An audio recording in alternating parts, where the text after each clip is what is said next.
Oh, wait, hold on a second. Is it dead? Okay, yeah. Double tap. What do you guys want to talk about today? Oh, man. See, Are we just winging it? yeah, wait. So we're not recording yet. Okay. No, maybe we're recording, maybe we're not. There should be like a sign that says on air. Well, let's see. The beauty of this is that we really never know when we start. It just sort of happens. Only like, I know when it's. Aaron is the master of all of these things. Okay. Yeah. He's sworn to secrecy. We have no idea when or when we're not. What kind of embarrassing things I might have included? So Yeah, he can exploit us if he wants. Yeah, I to. could 100% Yeah, cut. Is there like your a disclaimer sentences. you have to sign or If I were to something? get blackmailed by Aaron, like I wouldn't. I can be cut mad your 'cause I sentences just to throw make you myself say out there something. so much. No, he's gonna destroy my career. I mean, you know, like it, I'm already it probably boned. wouldn't make it sound Yeah, very you're good, already boned. You guys. but it would be one of those like, I do not like pizza or something like that. I don't know. But it would just be like a word from a completely different sentences that you say, you know? Nice. You mean like one of those deep fakes? Yeah. Where they put all this stuff together? Yeah. Those things scare the hell out of me. to I be love completely those honest. ones where like they have one podcaster interviewing himself, and then they have this stupid conversation. It's like, oh, so you Go smoke back and marijuana? forth. Yeah. And then it's like, Oh, it's like, well, what? it wasn't the best decision. You probably shouldn't go through with that. But it's like a completely different out of context clip. But they're having a conversation with Yeah. each other. But it's the same do guy, right? Of course it is. Yeah. It's a lot of work, but I mean, have you seen those videos where they'll make like Obama sing a song by cutting out different words Yeah. Oh yeah. from all of his Or- speeches? The scary ones that I've seen are just when they have like a really good deep fake and they'll have somebody, they'll have like a well-known person like make a speech that's really awful. They've done a few. You mean with, like the video ones? yeah, they've done a few with like a Trump type voice. It'll yeah. read some really like politically damning thing. That's why it's getting Whoa. weird, dude. Like some of those deepfakes are pretty convincing. So even using the argue that it's doctored, yeah, that's pretty difficult. Yeah, sure. yeah. Want to grab me one of the two brothers that I also had? Yes, sir. Thanks, dog. What are you gonna talk about? I don't remember. What were you talking about before this? Up there when we were up there. No. Just like we were doing something right here. What happened to us? What were we talking? Hey. Oh. Boo. Dan. Ooh, Already Jiffy. found- Hey, we're not going back there. I don't want to remember those days. Welcome to episode 23 of the Actually Nothing podcast. That's usually the go-to for when That's they right. know that we actually started. This episode's starring new characters. This episode's starring Yes. Bunsen Burner, Milk Dud, Lugnut, and the newest edition, TurboTax. TurboTax. For whoever is listening, we have new boy on the show. One of our other boys, Jordan, Coming back from 4 years in the service. coming back. Yes, this is your first time on the podcast, so welcome. Thank you. Do you have any like? Do you have any? You sound so sad. You make it sound like we're holding you at gunpoint, dude. Do you have any like ceremonious words you'd like to say as you're being introduced? Glad to be here. Oh boy, not one of Yeah. these ones. Glad to be here. Could you give us some more enthusiasm? Well, we want a good take. I'm so glad I'm here. I chilling said with- good, not Valley Girl. Oh my That's right. God, I'm so glad can't to be I believe did, that I you did let me live, on live in the your valley for like podcast. 3 years. You need, man. I can't help it. if you're gonna do Valley, you're gonna have to introduce a little bit more vocal fry. Oh my God. Please follow me at Jordan Military and subscribe to my OnlyFans. At Jordan the big. Oh my God. That really I hit don't me. really That know. really hit me quite late. You don't have one of those, do you? What? We could No. link it if you wanted. No, I we, don't we have plug one of all of We'll our make it. stuff in We'll this. make you an OnlyFans, and then I put it don't on. have one of those. Jordan, And all the Jordan, you don't photos- have any inconspicuous places to put a hidden camera in your room, do you? All the photos that we Not put really. on there are just really bad photoshops of your face on like random male model bodies. I would say random female model Okay, yeah, bodies. even better. We'll Photoshop you on female models and then make it your OnlyFans page. Awesome. Yeah, see, this is just another quarantine hobby you can pick up as good Photoshop, right? Yes. Yeah, right? Which we should denote, since I don't remember if we said it, but the last time we recorded was back in pre-quarantine, March, yeah. pre-quarantine. And I don't know if you guys listened to it, but I did a while ago, and like the conversations that we were having about what we thought was going to happen versus now, just in the span of like what, 4 months, 5 months. Yeah. we could talk about It's that. not like wildly different. I think we hit the nail on the head. Like we had pretty good insight as to what was going to happen, and a lot of it I think we were pretty dead on about. Yeah. But now that But we're the like in George the, Floyd thing, you probably didn't know about Yeah, that. that's- I mean, what are we gonna do with that? Like, make some wild prediction about that? Like, Yeah, That's well- insane, though. It's like a huge thing. That Yeah, obviously that- you wouldn't know about it. well, but that is one it's of a the crazy, most like tumultuous things to happen, you know. Definitely. But we can talk about that. I mean, just as a brief aside, before that, we were kind of just predicting how's the quarantine going to go? How do we think it's going to affect businesses and our personal life? Now that we're this far into it, we definitely didn't think that it was going to be this big and have such a cascading effect into different aspects of our lives. Dan just said the George Floyd protests and all that stuff. So Yeah. What did you guys predict for like the economy? Like, it would go straight down, or I figured that it was going to recover because it always does eventually, but I didn't know how fast. dude, it like immediately recovered. It's crazy, Yeah. almost to the point where like it wasn't even noticeable. But like this is still considered the first wave, right? So if a second one comes by again, who knows what'll happen? Because That's a good some point. I've been reading a little bit about it because I've been putting like some money aside for it because it's now's a good time to buy since everything was like pretty low or like prior, like when everything was really low. But some people have been talking about how if a second crash comes, if everything has to get shut down again, like us being in the U.S., our cases are still on the rise and they're actually worse than pre-quarantine numbers. And if it keeps going that way and it causes a second shutdown, the crash could be like even worse than the first one. So Ooh. I'm not speaking doomsday, but I'm just saying this is like some stuff that I've heard, and I don't know, take your financial analysis with a grain of salt, like everything else. But Yeah, post first wave, all you're seeing is stonks going up, man. Wall Street bets style. That's crazy. Well, yeah, because based on the speculative nature of the stock exchange, like as soon as we saw some semblance of hope, it was like, okay, everything's boosting again. But like, I think that when we were talking about quarantine and the coronavirus right before it all happened, we were all talking about it like as the stock market was crashing, right? We were getting right into that, and so we were talking even about like, you know, now is a good time to buy. Now is a good time to get everything in order. Like, throw all your money into an account and then just watch it, you know? And so, like, this is a really weird time. I think just because we didn't expect it to go, you said scale. I think just like the time, you know? I don't know how many of us were expecting this long of a quarantine, right? You know, Nobody I was. think in my heart of hearts, I believed quarantine to go up until June. I thought that we were going to be out of it by June. And to think that, you know, this could go on until next year is the craziest thing, you know? Just that, you know, all of the mandates about masks, all of the capacity rules will just be completely different than they were.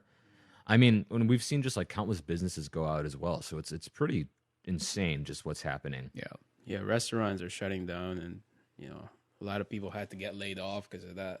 Yeah, and like, I just don't think I expected this long of a time to be out. And then especially with schools too, you know, Oh, yeah. the argument that I heard with schools is like, you don't want to shut down schools, especially state schools, because a lot of revenue comes from there. And like, you're going to be losing out on a lot of cash if people don't go to school or they defer, right? Yeah. So it's a pretty like insane thing to happen like that. That this quarantine could last up until the new school year. Remember, because when we were having this conversation in previous months, this was at a time when schools were going to go online, and we were just like, okay, we can weather an online semester. Yeah. But now it's become like an online half year of school, right? Yeah, I don't know. Like, do you want to do round 2 of predictions? Kind of keep that going? I say let's keep our round 2 predictions for let's end on that Yeah. after we get all this discussion about like what's happened so Yeah. far out of the way. But yeah, that's something that I'd like to talk about because Okay. some of my friends that are still in school, they like don't know how it's gonna go. So that'll be something weird to talk about. I mean, luckily for us, we're all out of it now, so Yeah. we kind of dodged a bullet on Yeah, that. we working we too, yeah. really dodged the bullet. It's Yeah. crazy. Yeah. You know, and working in like scenarios that still offer us work, right? Yeah. I think that's one of the most fortunate things that we've got is like all of us are still working. Oh, You know, none of us got laid off during this process, so I think we're really fortunate Yeah. in that. Remember how I Definitely, talked definitely. about my entire life being one large series of fortunate ass pulls? Well, here's chapter 25 of my life. where Hey, coming on 26 though. I got too. my job like a couple months before quarantine hit, and now that I've still had it, like, wow, what good timing on that, you know? Has it been a big impact on your work? The whole quarantine? thing? Not really. We can talk about that, like how it's affected work for us. For me, Yeah. the first 3 months of quarantine were all remote. For me, my job can be done all from home pretty much. So personally, I'm hoping this will shed some light on the workforce. I think we talked about this on the last one too, how we hope that this can kind of transform the working culture in the US or just Yes, that's everywhere right. around the world, where hopefully employers will see that a lot of these jobs that they have people coming into the office for can be done remotely. And it's just a convenience for the workers. And I mean, obviously there are trade-offs as such, like not being able to speak to your coworkers as quickly Or in person. or yeah. in person. Some people suffer from laziness and aren't as productive as if they're left to their own devices at home. And being in an office setting will like spur more productivity. So there's arguments for both sides, but in general, I'd like to see a change in the working culture everywhere, just to give people more freedom into, you know, how they want their workday to go about. Because personally, I really like working from home. I'm kind of on the other end of the productivity where I actually feel more productive at home than at work. Yeah. Because at work, I kind of tend to like drone off and kind of daydream a little bit because I get kind of bored. I don't know. But like being at home, if I want to just go for like a quick walk to rejuvenate my mind or like get a snack or something, I can just go ahead and do that and be up to speed again. It's all there. I think that's one of the most telling things about working from home. Like if you can work from home and you thrive in that environment, I think it's primarily because you're not trapped in an office space. You know, and there's the double effect if you're not driving to work. I think that really driving and traveling to work has a really big just effect on your mental state and on how you work. I know that when I'm not driving to work, I actually feel like, you know, I get more things done and I'm better at managing more things just because I don't have to factor in that extra 35 or 40 minutes to drive to work when I have to go, you know? And so that's the same with like my dad too. He hasn't had to go into work and he's not slated to go back into work until late August. And so for him, it's normally like a really early rise, drive 35 minutes to work and then come back. And so now that he doesn't have to do that, he feels like now I can actually do some more work because I'm not pressured to get into the office at a certain time. I can push my deadlines as much as I want. And then also a really odd thing with him as a case study is just like since working at home, he's felt more obliged and more able to do bigger projects, like, you know, take on more responsibility and then work even different hours, maybe even into the evening where he normally wouldn't work. Yeah.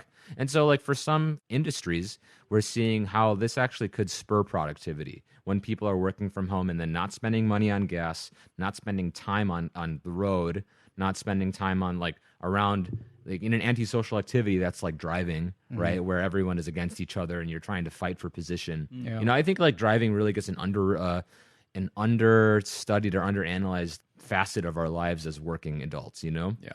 The other thing too is I think that when working in a space like that, you bring up the idea of, you know, you won't be able to talk to people quite as quickly. I actually think that when you're in this scenario, if you're on call and you're at home, you really should just be able to pick up the phone like it's nothing. Like you should be there all the time for anything that would normally happen during your workday, you know? And so like, for instance, Kelby's dad has been experiencing that with some people where like some people, they want to keep working and they want to keep doing things, but then they won't pick up their phone at home. And it's like, bro, if you have a job now, you still have your job and you're still working and you're not able to pick up your phone, you should be there ready to take work because this isn't easy for anyone. And like, honestly, having the work is by itself like super fortunate. The other thing too about like if you're not able to complete tasks or you're lazy, that's on you, right? Yeah. You know, like if you're not able to complete tasks in your own home, that doesn't really speak well to your character. And so maybe this is kind of a harsh way of looking at it, but like if you're at home and you don't complete tasks because you're just not doing them, that for me signifies like maybe you just shouldn't have the job, right? Yeah. Like to be completely honest about it. And I'm not heartless when it comes to that, but like you're paid to do something, and being at home and on the job shouldn't give you like some sort of like excuse to not do things. Yeah. Right. The one thing I think about is like person-to-person communication. So you're saying like if you're at home, you should be able to be available, you should be able to work with people. But also I think being able to work with the boss or having those person-to-person relationships can be motivating. Yeah, so they if you're can be. motivating, to work with somebody, it's like you see them, you talk to them, you build that relationship with them. It's harder to do that over a computer. That is very true. So not being able to do that on computer versus face-to-face, like it could have its own dynamic. So yeah, that's on the other side of the spectrum for productivity. That's pretty fair, I would say, especially with like how email works and texting. It's like there's so many ways of interpreting a text or interpreting an email incorrectly. I don't know. Have you ever read an email and you're like, oh man, this is so Yeah, you don't have the proper serious. context. Yeah, it's like, Yeah. oh my god, this is so serious. What are they mad at me? Mm-hmm. You know, that's but how like humans are built, person to person interaction. Like that's our we're history. community based. Dude, like for my mom, whenever she texts me, she always adds an ellipses at the end of her sentence. Oh my god, I hate So I that. can't tell if she's mad at me or not for sometimes. She'll just be like, do you want food, ... And I'll be like, yes, can you just get my normal? And then she'll say, okay, ... So it's like, are you mad at me asking or what? I don't know. I figured it out. It's just like the way she texts, but I think you should respond to her with even longer ellipses every time, and then see if she plays into it and see how long your ellipses can go. that's funny. That's how I feel about people when you text them and they end with a period. Ooh. You ever get that? And people will Just be a like, period? Yeah, well, they'll go, okay, period. Oh, okay. That period is so much more than just a sentence, if right? If it's a one-word sentence with a period, then it sounds kind of damning. Right? Yeah, I get that. Usually, yeah, people are mad. Like you want them to let them know that, yeah, I got beef with you or something. Dude. Yeah, right. Isn't that just kind of an unspoken email rule? Like when you generally when I send emails, it's always I want to end everything with an exclamation point because I want everyone to know I'm Seem so happy, excited about their dumb shit. I do right? that when I send emails out. Yeah. Hey, thanks for asking. Yeah. Yeah, You know? it's not a real. Thanks for your exclamation point. question. I'd love to help. Do you think there needs to be a new punctuation that's like kind of happier than a period, but not quite as happy as an That exclamation might be helpful. point? Yeah. that'd So be are we pretty saying cool. like a legitimate thing that's not an emoji? Because Yeah, it's just like it'll now become a part of grammar. Maybe it should be an exclamation point, but rotate it Sideways? like horizontally. Wait, so kind of like a Interesting. dot dash? Yeah, like a dot dash. Like a Morse code Yeah, sort yeah, of there thing? you upside go. down It's like- exclamation point. It's a half-mast exclamation mark. Oh, yeah, I like ooh. the angled one. Yeah, there you Okay. go. Whoop. Something like that. It's like I don't want you to think that I'm super overzealous, but like I'm better than normal. I like that. Yeah. Yeah. Let's do that. This is us just diluting emojis down into like small things now. Well, I mean, I have a belief that eventually we'll stop using words and everything will just be emojis. Ooh. I believe in that. Hmm. You know about the emoji text translators, right? That's a No. real job now. Like, yeah, you can get hired as an emoji text translator. In What- what industry? How do Business industry. wait? How does What that are they translating work? it Really? from? Emojis to language. But what What- context what's- would you need to translate an emoji? I don't know, man. Like Oh, person okay. to person stuff. It's not you're Like, are sending. you analyzing text messages between people? Like, Yeah, and you're on looking some at the emojis and you're going, okay. FBI style, or like, mind analyzing You know, some I don't personal think, text I don't message. think you're sending like personal text messages to like a VP of a company with emojis. In, Not yet. poopy, anyways. smiley, angry. Imagine if in school you're gonna have to like write papers through emojis. That's one of my most like enjoyable topics of thinking. Is just like what are we gonna have to learn about in school in the future? And like definitely for sociologists, emojis as they affect language is a huge deal. Well, there are some schools that are teaching online etiquette. Really? I don't think it's very widespread yet. So what but is that, like a 1 hour course? I have no idea. I don't know how How to early they're browse teaching online? it either. Yeah, I don't know if they're teaching it as early as like elementary school or whatever, but I know that some places are teaching online etiquette because it's such an ingrained part of everyone's lives, Yeah. especially since everyone's got smartphones now, including kids. And if they're just browsing social media or whatever, It's you know, pretty like- valuable to know the yeah, skills, especially and the now- social skills needed to. Kids need to know communicate. that Yeah. if they want to, they need to understand that one like equals one prayer, and that and that if you don't like it, it's basically letting Satan do it. You know, like are you really gonna scroll past without liking this picture of a puppy? Or if you don't, it'll die. or it's a picture of Jesus, and it goes, "Only true followers will like and share. Will you let Satan get his hands on this post?" Yeah, Satan's gonna do it through the internet. Stranger, thank you. Yes. I can kind of see that being dangerous though, like internet etiquette for young kids because you don't know what they're gonna search online. Yeah. I think it's more like a precautionary course showing them like here's what you should keep an eye out for. I don't think it's teaching them. Well, I can't speak for it because I'm not the person who's Yeah, I was taking gonna the say, course. do you have any like substantive like history taking a course like this? No, But what's included? If I were to teach them, I would teach them download an ad blocker. Okay. Download the downloader. Use a VPN. Install the And if you're update. looking anything up that's kind of raunchy or different, use incognito mode. Even that's like, It's are common you like an sense, bro. Apple shell? Incognito mode. Oh, sorry. I don't know. What's the other terms? Private browser? You or could do something? that. Yeah, sure. Hey, AP. I'm a There you go, DuckDuckGo fan. kids. Okay. What's up? What was the Apple one? Apple's incognito mode. It's also okay. Safari, then, right? Yeah, it's Safari. I'm telling you, just use DuckDuckGo. Ooh. Although I haven't Google kept has up with incognito Duckdo's mode also. Duckdo. Chrome. Ducto. Chrome has it. Okay. Yeah, but Chrome is taking all of your information regardless. Chrome just uses a lot of RAM. Yeah, it Yeah. does.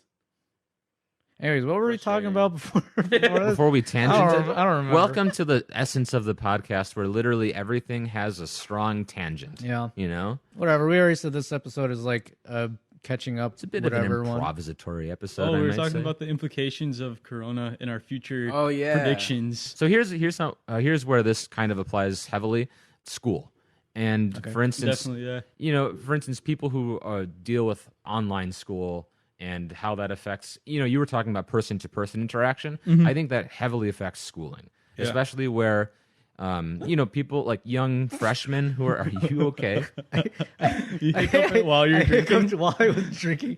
I was also looking directly into Jordan's eyes. It looked really awkward. That's kind of intimate, isn't it? It kind of hurt. Jordan's cracking up. Ow. I don't know what happened there. I got hiccups now.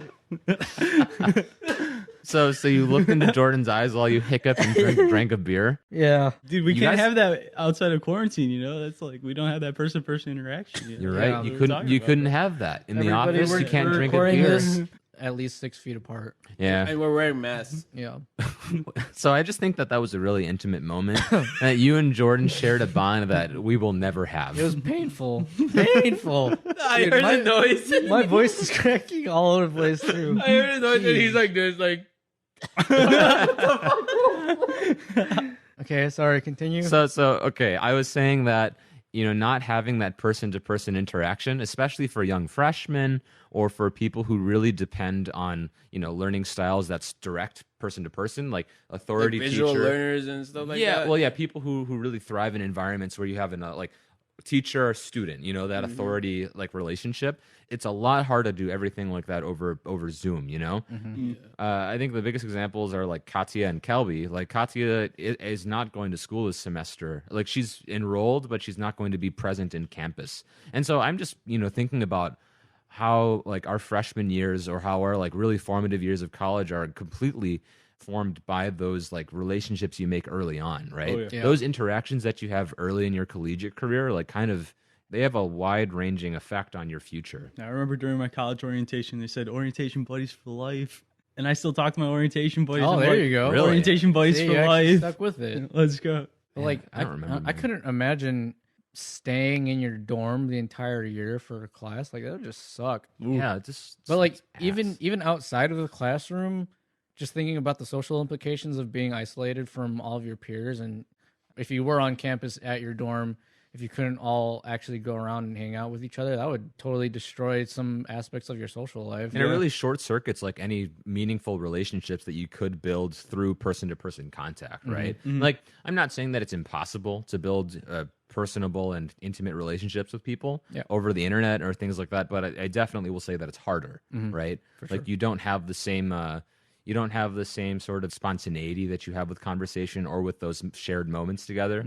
Like we've had those moments where something is completely nonverbal, but it's amazing, right? It's hilarious or something like that, and it's all nonverbal. That's something you get just from being in a situation like this and from coexisting with people. And so people will be losing out on those experiences just because of that. Yeah. And that's why, on one hand, I can understand why so many people are upset about some classes being forced to be online the entire year, at least in terms of college, because it does destroy those social aspects of your life at essentially what we were saying, the most important formative parts of your collegiate career at the beginning, where you're going to be meeting all the other people that could potentially be there with you for the next 3-4 years while you're at college, right? But at the other hand, it's like, you're also risking coronavirus, so it's a balancing act, which personally I'm curious as to see how it's going to play out. I think maybe some colleges are going to like have to bite the bullet and just either not have a year. I doubt that that's going to happen for some places because a lot of them are just completely profit driven at the end of the day, which is another whole issue. Some people are really upset that they're charging full tuition for these online class semesters or years. Yeah, which so I also much... get. I've seen some receipts for some people enrolling in college, and they're like, it'll be X amount for tuition, but then X amount for like lab and equipment and stuff. But it's like you're not going to in-person classes, so you're not using that, right? Taking use of it. Yeah, so I totally understand where those people are coming from when they say it's bullshit that they're getting charged extra or like regular base tuition when they're not even able to use half the facilities or equipment that you'd normally be able to use in a regular situation. All those things need to be maintained, and people still need to be paid. Like facilities managers need to be paid, and janitorial staff has to be paid to upkeep all the things. But also, like when you're not using those things, I think it definitely just it kind of makes you feel cheated in a way. You know, like you're not getting that experience, that hands-on experience that you pay to have, right? Yeah. Even during regular season, you feel cheated with college tuition. Yeah, absolutely you do. That's where I kind of feel that's really duplicitous on a collegiate part. Like you're going to charge students all this money, the same amount of tuition that that you would have normally, which for me it kind of implies that the paper, you know, you're paying more for like what the college tells about you after you graduate, you know? And so that seems to be on the bill at that point. And for me, like this is interesting. Like, you know, they're making the same amount of money that they would normally make on kids paying tuition. So I don't really get, like, you take that money and you take the funds that would normally get devoted towards like student activity, student life, and allocate some of those funds towards like either taking on additional staff to teach more courses. And all of these might give different logistical problems, but I don't understand why they couldn't at least be tried. You know, you hire on more staff to teach different sections, and you offer more sections that just have a lower class capacity, you know? Because then you can at least moderate how many people get into a class, and then you can control the distancing within the class, right? And so for me, it just seems to be like they're dumping over possible conclusions and possible solutions to these issues, and instead are just opting for the easy way, which is everyone stays home and we just Zoom it, you know? Yeah. And we still make the same amount of money. It's like a ripoff. Partially greed on their part. It's always a ripoff. Yeah, it's a ripoff. Yeah, right? Like that's why I feel the way I feel, that like at the end of the day, you pay for this piece of paper with a name stamped on it, and that gets you your job, right? Like, Yep. basically that. Because people see like, oh, you went to such and such university, you must be well equipped to do our work that we think is super important, right? And so especially for right out of undergrad, it's a really big deal, right? Like having the name almost helps you more than it would if you were coming out of graduate school. But I guess one thing in the students' favor, and one thing that I've heard from some of my pharmacy school buddies that are in their last year, is that it's cheat central, man. It's so easy to cheat on these online courses. They're just able to like message each other and then get all these answers and everything.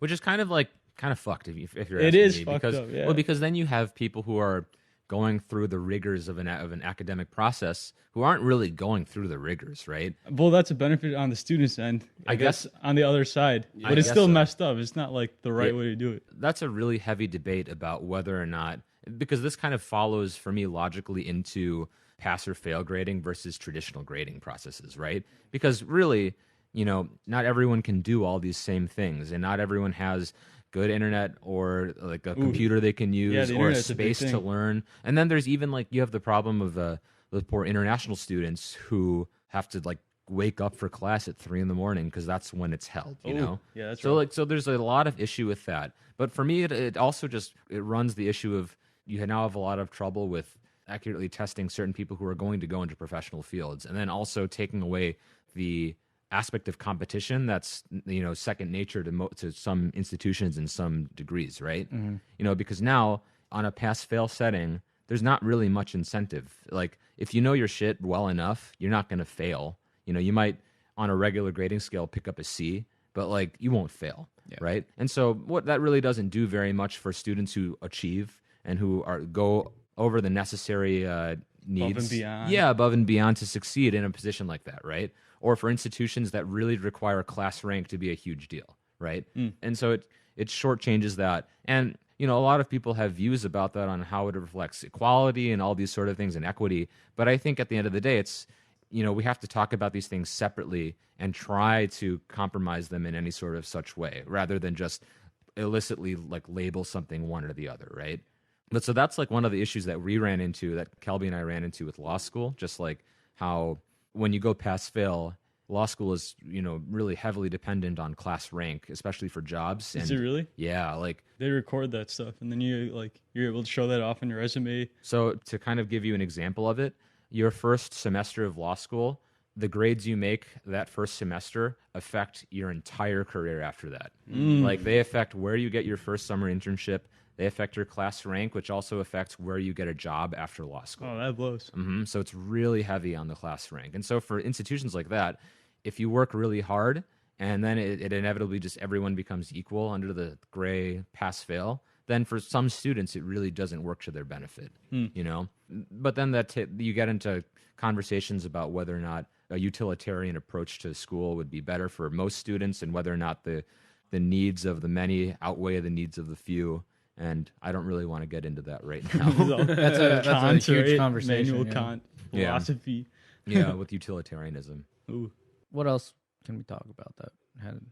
We can talk about the massive facial hair gains we make. Hell yeah. That's yeah, another dude. big thing. We discovered a bunch of body features. And just all the Did not dumb know. things that you get to do over quarantine, right? Yeah, I wore like the same pair of clothes for like 4 days in a row. Hey. No shower in between. Facial hair is true, dude. I took a 2-week progress picture, so every 2 weeks that I started from growing out my beard, I'd see how it progressed. And I made it like 3.5 months before I had to go back to work. So I learned that I can grow a beard. And now I have like some stubble, so I can kind of like do a 5 o'clock shadow. Hey. Which is kind of cool, which is kind of weird that it only just happened recently. I don't know. Now that I know what I look like with a beard, I don't have to question it or try to do it while I have other important things going on. So that's cool. Yeah. Did anyone learn any like new skills while you guys are in quarantine? I don't think I really learned any new skills, but it gave me a lot of time to catch up on a backlog of shows and games that I had.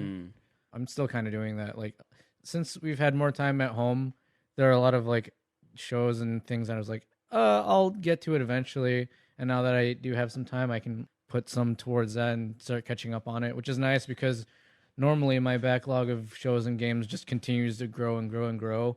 But I'm actually cutting down on it a little bit, which is nice Nice. for me. So, yeah. Yeah, I feel like that was one of the main issues that I ran into is like, it's so easy now to just go like, all right, I'm done with work. I can go 10 feet and watch a TV show, right? Like, Yeah. Did you have a separate space for your working and your entertainment? See, I like that idea, but Yeah, because I hear like people, they have like a separate laptop, separate computer for their Yeah. work and separate for their That makes gaming sense. and their I'm not so entertainment. privileged to have 2 working laptops. Yeah. No, so generally when I would do any of my studying, it would be in one room. My paid work would be in another room. And so, and Yeah, then, that's good. At least yeah. you have a room separation. Yeah, and then any of my enjoyment would be in a separate space as well. Yeah. You can't mix them, dude. That's the thing. No, yeah, I definitely subscribe to the notion of like, don't work where you sleep. Because, yeah, well, so don't work where you sleep, meaning like don't work in bed. Because you go to bed to relax, to sleep, to do things that don't require work. And I think that when you're in bed and you're working, you're just setting yourself up to like get sleepy. And you associate that space with sleeping, so it'll affect working. Yeah, work is work, man. Keep Yeah, it separated. exactly. And so that's why it's good to have like, I like to have designated areas for things like that. Like when you're working, stay in one place, This is the work area, right? And then this is my sleep and browse area. Makes sense. The other big thing about that is I think that everyone can attest to an increase in scrolling time now that we have lots of time on our hands outside of things. Like time that you could spend going out or being outside, or like on your weekends you're kind of stuck. Oh, you started running though. Yeah, I did start running. Yeah. Well, that's like a personal thing. Like running for me was just a way to not scroll. It was enabled by the quarantine, I would say. I think so. I definitely think that the quarantine being a thing allowed me more time to go on runs and more time to dedicate to like the act of finding a good pace and a good mentality with running. Because otherwise, running wasn't my favorite thing to do. And in fact, I was really reluctant to get into it when quarantine first started, but kind of just like conditioning yourself to think of it in a more positive light. But that's probably the most beneficial thing that I've gotten out of quarantine is just being running. able to run. Yeah, because you made a huge difference, man. I didn't recognize you at first when I first saw you in Indiana. Thanks. Yeah, dude, because you Oh, were there you like go. 15 pounds chubbier, you were clean shaven, and then like after quarantine, it was like, whoa, JP's a beast now. It's like, who's this skinny boy with a mustache? This is crazy. Yeah.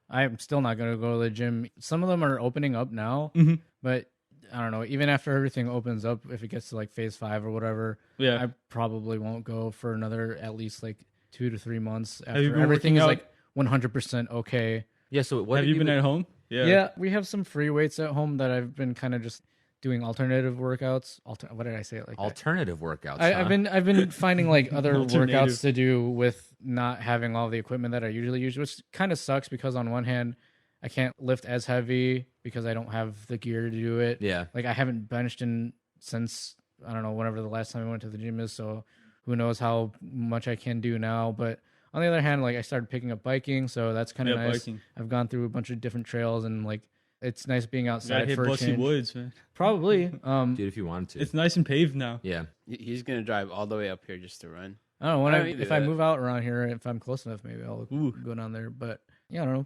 My exercise regime has definitely changed. It's different, and I still wish I could go to the gym because I've been itching to go like boxing and stuff again. But I mean, like I can't do that at home. So Yeah, it seems like more workouts are more towards cardio now because it's these quarantine. Yeah, That's you can good. actually go outside. summer's cutting season, so That's Yeah. right. Yeah. It's been the prime cutting season because of that too. JP, you're cut now. I'm still cutting. Yeah. But How I much mean, were you? How much weight did you lose? I think I lost like 20 pounds. Yeah, I went that's, that's 200 to 180. That's freaking good. that's man. huge. That's good. That's a big difference. I had a friend who had a really big difference. I think he lost 60 pounds. Oof. Yeah, he just did running. Well, not just running. He started off the year without drinking, and we were just like, whoa. And so he's gone the entire year without any alcohol, and then he's been just like on a really good diet, and then just running, and he's been doing really There you well go. because of it. And so like, this was the time to kind of focus in on that sort of thing. You know, it's like I think quarantine allowed for focusing on bad habits. You know, if you had bad habits, like this was also a time where you could exacerbate them, but also it was a good time to practice good habits too, right? Yeah. Like, I definitely feel that the scrolling I do is a little much, and I really I want to cut down. But then like being able to go like run more often and develop that sort of nice mentality has been helpful. Or even for you, like biking too, like really develops a good mentality or a good habit that you can take now into the future, Yeah. right? Like, were you a heavy biker before this? No, not at all. Yeah, and so now it's like basically out of necessity, like what the hell are you going to do all day? Yeah. Might as well go bike, right? Yeah, It's like the only cardio I can do now. So I don't like to. Well, I kind of can't run too much because of my knee. But Mhm. Oh, Yeah, but so like I guess like picking up kind of cool hobbies has been like the character of quarantine. yeah. Right? Wait, so Just have you the outdoor have, hobbies. have you picked up any like hobbies that, you know, outdoor or indoor over the course of these few months? Jordan asked that. I personally haven't, but I said that I was starting to catch up on my backlog of shows and That's games. right. That's right. Mm. I think I picked up cooking. Like I've always been a good cook, but this All right. Don't need to. I think I'm a good cook. Brag about Level it. up his I'm a house pretty husband. good I cook. think you're Somebody in the is. ways. Yeah, I'm, you I'm are a leveling pretty up good my cook. I'm leveling up my cooking level now. I want to go for the cape now. Ooh. You know? Whoa, The okay. apron. Yeah. The chef hat. You wears the cape in front. But it's just like, it's just like all the things you'd normally do, to like express yourself. Like some people would go out and have fun, do that, but now you're stuck inside, and so like why not just kind of get weird with cooking, kind of mess around.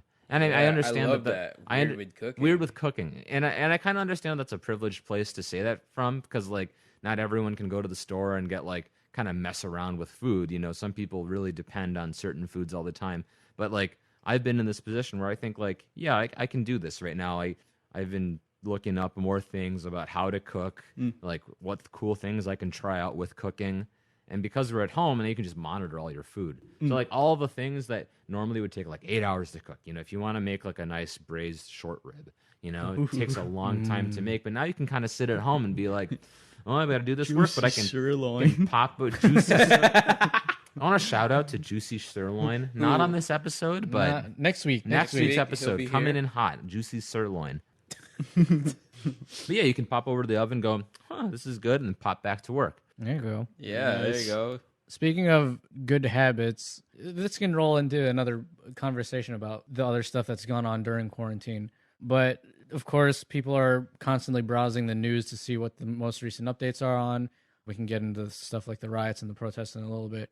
But for me personally, I have kind of acknowledged that I tend to read up on the news, and I realize that the news isn't always a positive thing. Like before this, I also had realized that a lot of times on the news, like TV news, they'll show just like negative stuff. They don't really acknowledge fear mongering. good things happening. Like nobody goes and says, "Oh, the local fireman saved That's the a morning lady's news. cat." Yeah, they from a only do tree it or in the something, early right? morning. Yeah, because that's not what gets the clicks or the views, right? The stuff that attracts people is tragedy. That's why people slow down on the highway when they see a car crash, or if you see like somebody's house on fire, everyone's like, "Whoa, look at that!" Right? But nobody really No bats an eye. rubbernecking. Yeah, nobody bats an eye if you help like an old lady across the street or whatever, right? Yeah. But that kind of mentality bleeds into online news or wherever you get your news elsewhere other than TV as well. Like for me, I browse several different websites and see what news comes in through that. And a lot of it, of course, is COVID related or in more recent times of protests and the societal issues that have been going on. But for me, I've had to take a step back every now and then and limit the news that I take in, because I started to realize that if I just constantly read the news and it's all just, this sucks, stuff is going on that's totally hurting people, and it's all garbage and the world is on fire, like it starts to affect my mood or like my attitude for the day. And if you're just constantly taking in all this negative news, of course you're going to be like pissed off and kind of irritable for the rest of the day, or however how long you're constantly reading this stuff, because it's just, there's no positivity that you're getting into it. So if I don't read as much stuff, or at least limit what I'm taking in, then my mood kind of elevates a little bit. And I'm not saying become ignorant and ignore the news and your mood will just automatically uplift. Like, I still acknowledge that all these issues are going on and that there's still work that has to be done to get these things fixed.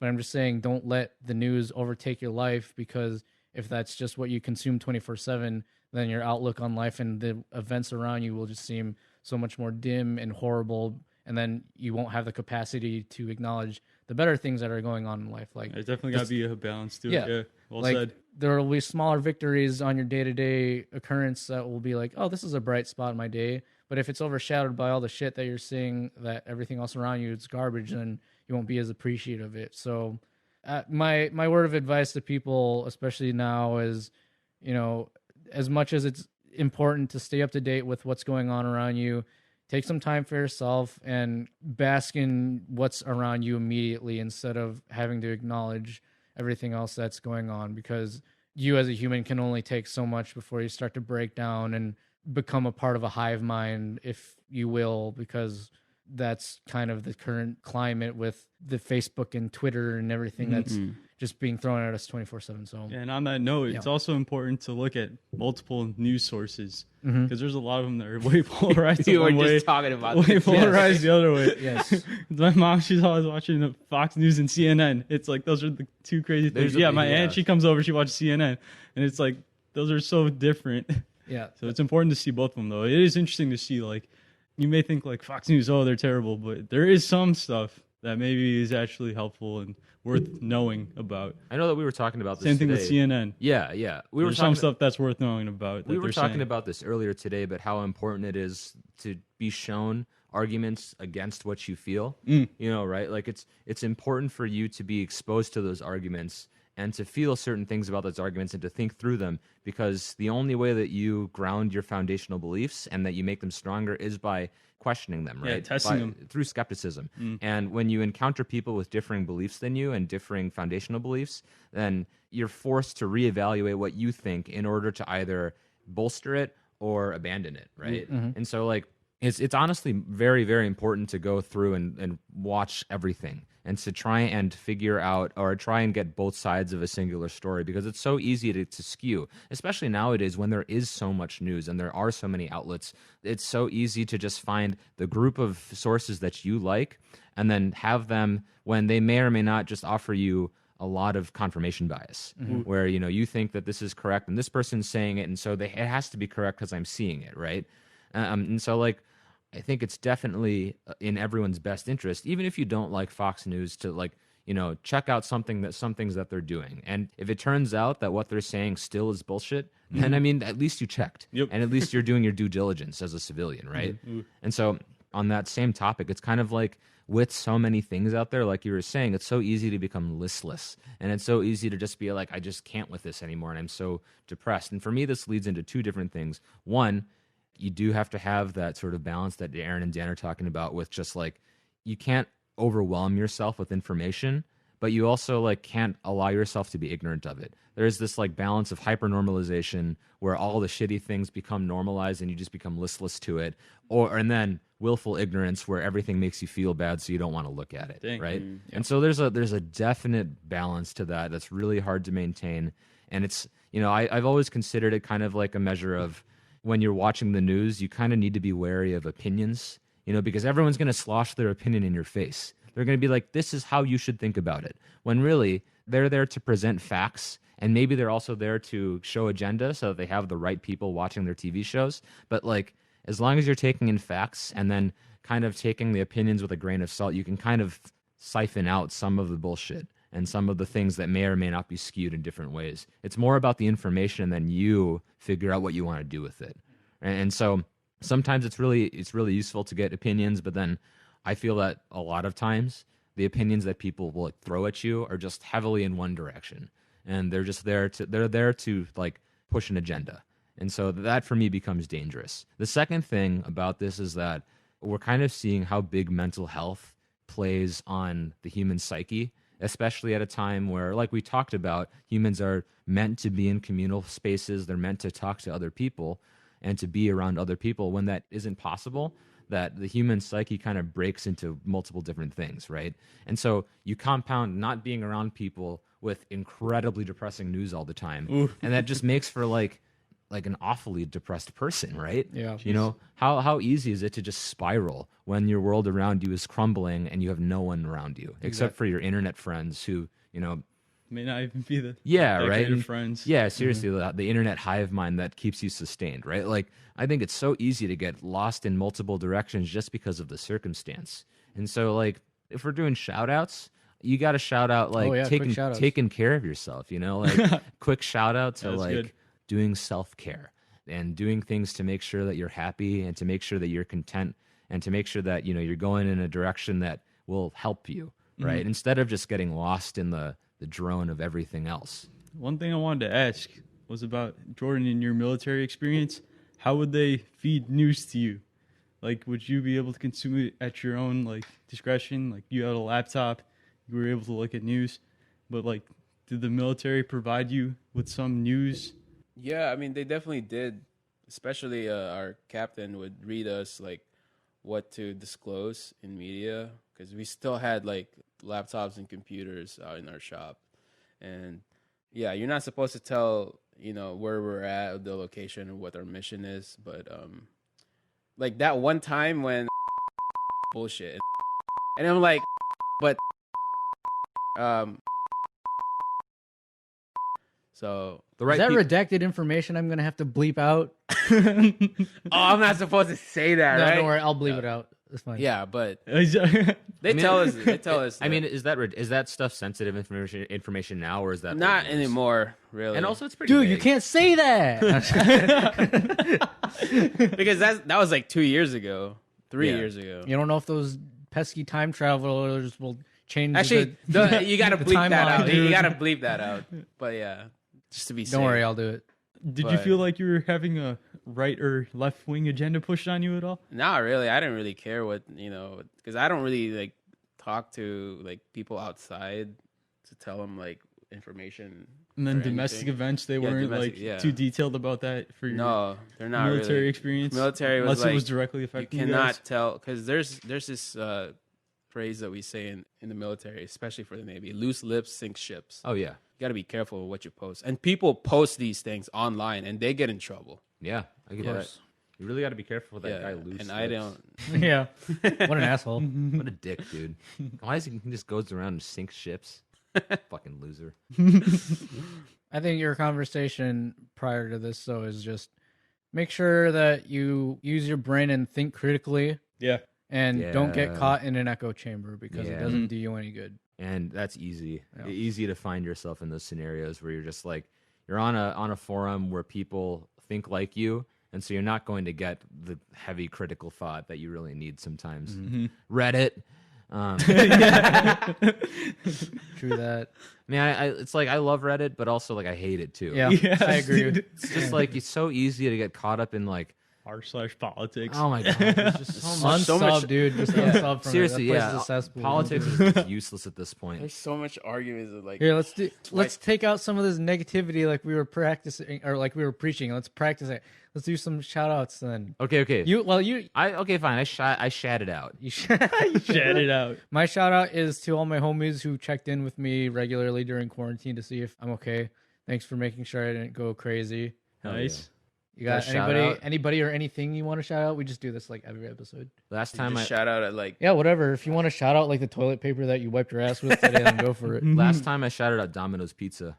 Oh, you're trying to get sponsorship? Is that what- I mean, I'm not trying to get sponsorship. They'll come eventually. shout out to those people who are essential workers, Okay. Hell yeah. Oh yeah, hell yeah. Very nice. putting your lives in line. Yeah, cool. I know. While That's we get stressful, in yeah. line.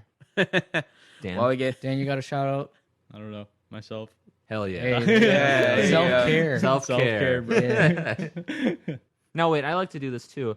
What are we throwing under the bus this week? Oh yeah. is there a segment? Oh, I can throw somebody under the bus. Yeah, throw it. Fuck all the people who. Wow, my voice is cracked for the 7th time this episode. Fuck all the people that are threatening Dr. Fauci. He's been the head of the health. Multiple administrations. Yeah, of multiple administrations. And who the fuck thinks that they know more than the guy who's literally done this for most of his career, who went to school?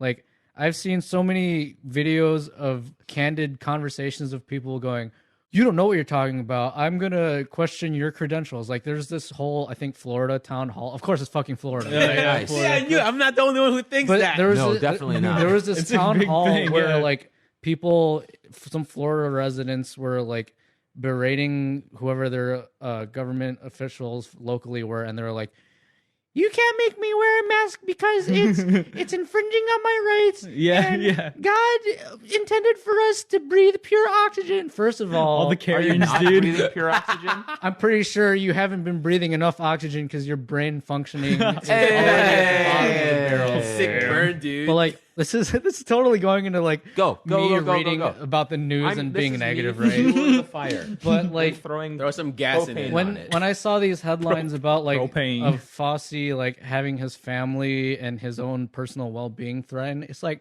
fuck you. Like go out and catch the Rona and then come back and tell us how credible you think all the science and data that we've had I'd also up to like this to- point has backed us up. I'd also like to add that Fauci was the he Is was it the Fauci? guy I don't know. Fauci, Fauci? right? I don't Fauci know. because it's Italian, isn't it? I don't know. I don't know. Anyways, he Yeah, was use the the guy. fingers. He was the guy.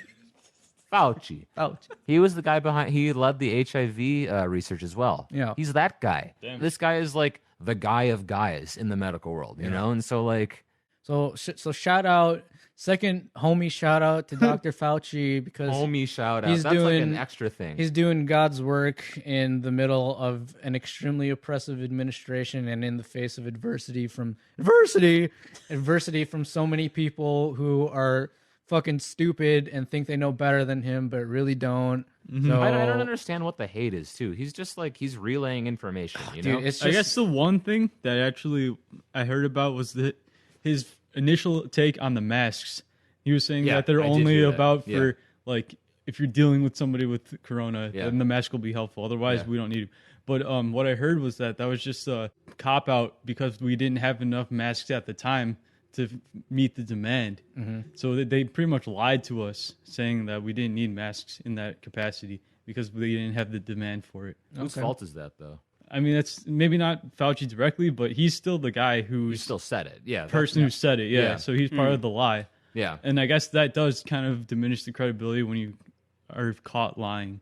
yeah, that does diminish credibility. But also like there, and this is a really interesting argument. Just like the fact that coronavirus is so new, Yeah, that you yeah, can't it's really literally- say too much about it. Without, Maybe it's without his it, only without choice. it changing. Yeah, I don't know. I think like that definitely hampers the credibility of what they're saying on this because I mean, you know, truthfully, nobody knows as much as we need to know about this virus as True. it's happening. But also, if I'm gonna put my bets on anyone, like giving advice, I'm gonna put it on him. Okay. A leading disease expert Yeah. in Yeah, the that's White fair. House. You know. That's another interesting thing too to talk about how much more information we've learned about the virus itself since the This beginning. started. Okay. I mean, I'm not a medical expert myself, so I can only pretty much regurgitate the stuff that I've seen. But based on what I've seen, it was originally designated as respiratory disease, which it has obviously implications on respiratory health. Yeah. But I've also been seeing recent articles about how it impacts, like you can develop like blood clots and Yeah. stuff, and that's what we're I've kind of noticed, starting to learn about the long-term effects. Yeah. Long term is in only the couple months that it's been out, so who knows, like further down the line, right? But there are other aspects of it that are starting to come to light because we've had a little bit more time to research about it. So that's scary, but also interesting and also necessary to learn how to fight this thing better. Oh yeah, it's kind of terrifying if I'm honest. At least making progress of the researchers. I think making- I think we're really pushing for a vaccine sooner rather than later. Like, I mean, I say that as if it's not obvious, but I think they're really pushing for something like that because normally I've heard that the process for developing a vaccine is like a little over a year, Yeah, and it's a year. they're really trying Clinical to trials and all that. yeah, stuff, and they're really trying to push it through within like before the year's end. Reasonably, I understand why they would want to do that. It's kind of crazy what pressure can do to the to progress, The quality. right? Yeah, and equality too. It's kind of just like the longer this thing goes on, the more antsy and desperate that we get. Understandably so, because I mean, look at the mental state of everyone around us when it was only 1 month into quarantine and where we are now. I mean, we've Then you had everyone with guns storming like federal office buildings. Yeah, I was just about to talk about that. How you remember how we were talking earlier about how just being isolated goes against kind of our communal Human nature. human nature. That coupled with everything else going on has kind of spurred the movement towards all these other societal issues. Like obviously the protests that have been going on in the US and other places too, like Hong Kong, that's still going on. I think the fact that everyone was quarantined and a lot of people were laid off of their jobs so they have more time on their hands, that coupled with the fact that you're isolated and have more time on your hands meant people have more time to protest. So it's kind of just like a whole bunch of different factors coming together at the perfect time, creating a perfect storm, and it's setting all these things off all at once. And that's why we're kind of seeing all these things going on, which I also have to mention, a lot of the protests and riot stuff has kind of fallen out of the news cycle. But I think we've mentioned this before on other episodes where just because the news isn't currently reporting on certain events or that they don't have it at the top of their headlines doesn't mean that those things aren't happening still. Because there's still protests going on, especially with the coronavirus stuff coming into the limelight. A lot of the Hong Kong protest stuff fell out of the limelight. It's still coming up every now and then, but I remember that being the big news, worldwide news focus.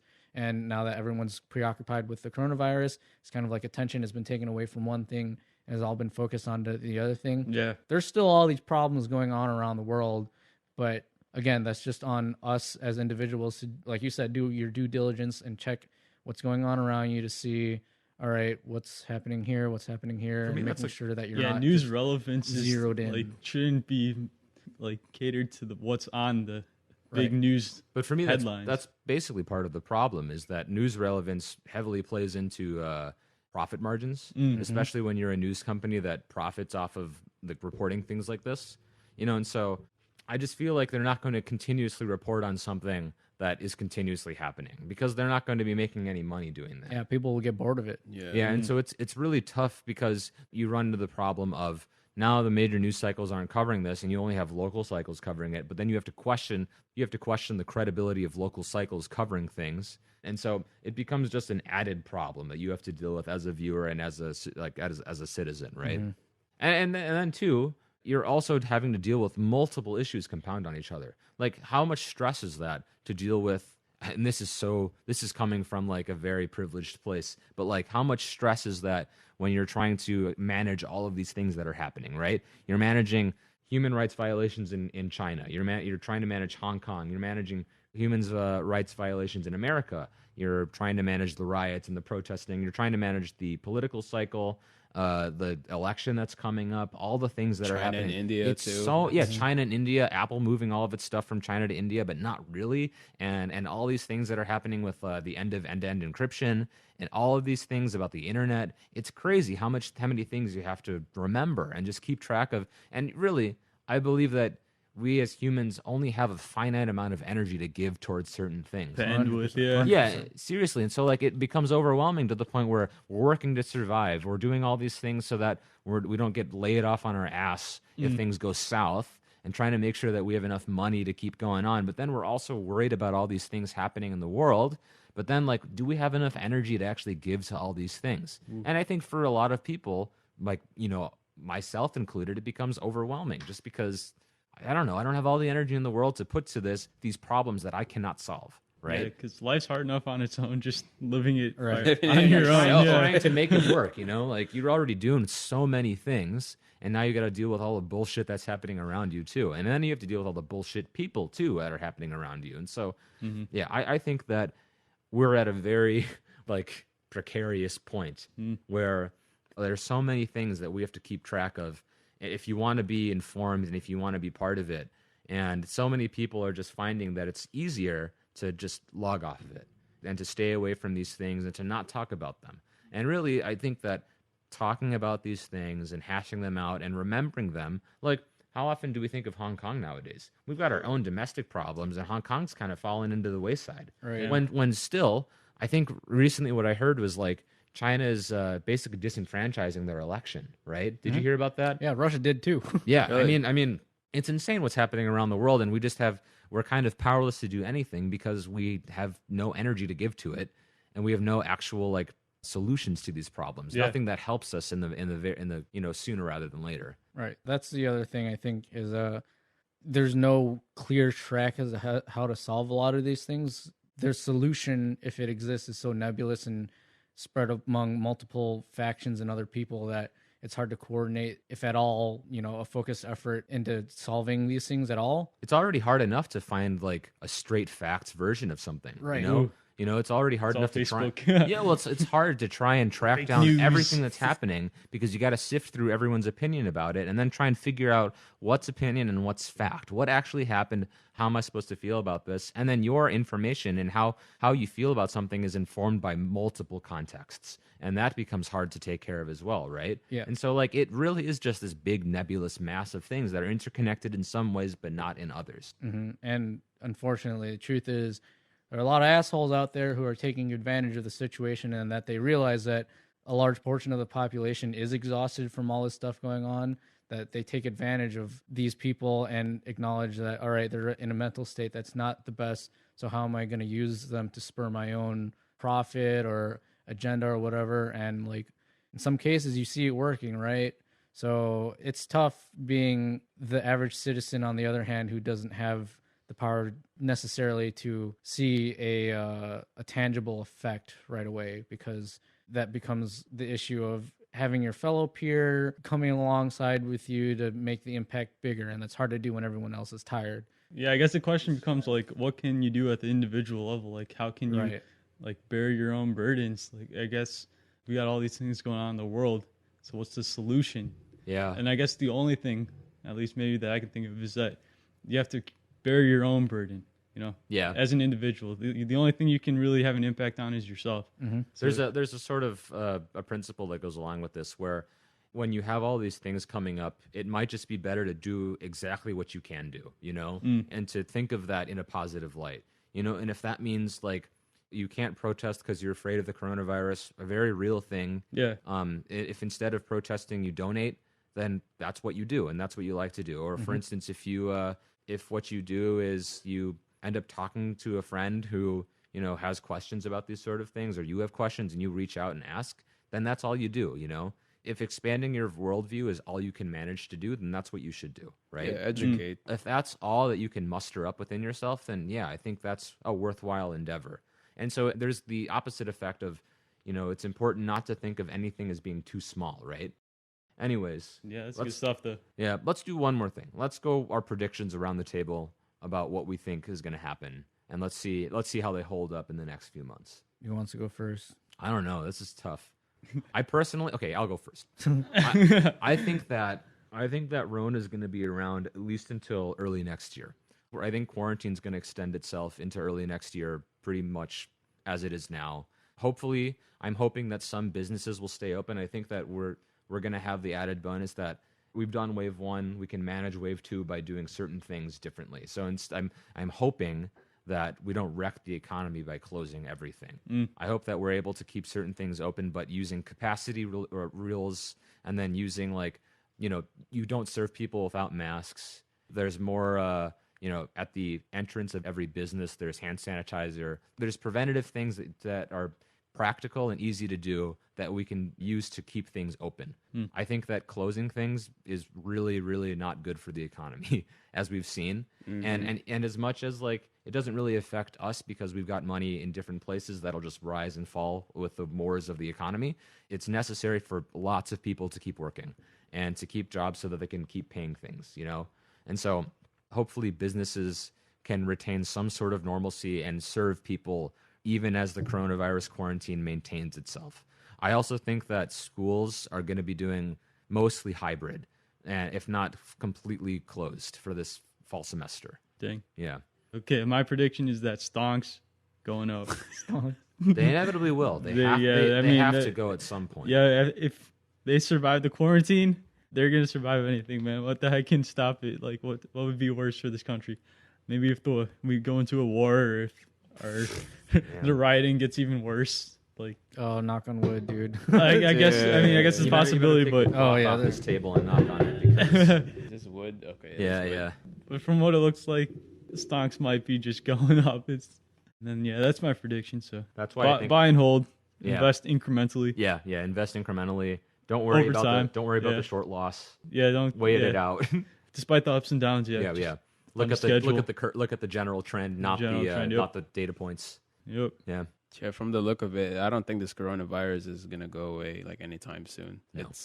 I think new services will generate, because there are businesses that close, right? And then I feel like there's gonna be new services in the future that will generate for people's demands. That's my take on it. And whatever that is, it'd be a cool thing to have. Whatever it is, it's gonna be. Or at least in that vein, different new protocol. Yeah. There'll definitely be new protocol for getting things done. But that's it. That's my prediction about it. Mine's kind of the same thing. I was going to say something similar to that, where people will have to adapt, or businesses and such will adapt more heavily to our current situation, whether that's be remote or offer no touch or whatever type services for food. Maybe the drone thing from Amazon will actually come maybe true. maybe that'll start taking off. I mean, this is kind of forthcoming, but maybe it'll push the driverless car scenario. Ooh. Because think about it, Uber and Lyft, they can't work in this sort of scenario. If cabs can't work, there's too much potential for spreading via cab drivers and cabs, right? So I don't know, maybe it'll push adaptation out of necessity. I'm going to go out on a limb here and say we're all going to wake up from the simulation that we're all currently living in. In 3, 2, 1.